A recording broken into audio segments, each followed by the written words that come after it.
అంటే నార్మల్గా ఇందాక మీరు అన్న మాటల్లోంచి నేను తీసుకుంటున్నా, ప్రతిదీ ఒక అనుభవం నేర్పుతుంది సినిమా ఇండస్ట్రీలో, జీవితంలోనే ఆఫ్ కోర్స్ అది it need not be necessarily film industry, life.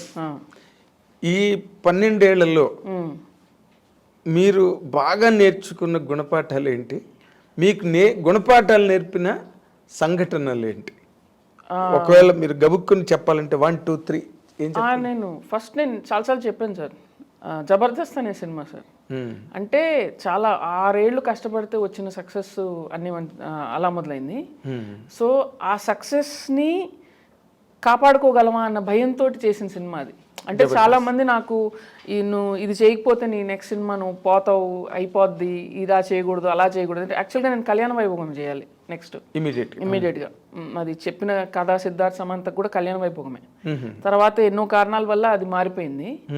భయంతో చేసిన సినిమా జబర్దస్త్. సో భయంతో ముందు ఏ పని చేయకూడదు అనేది నేర్పించింది సార్ నాకు.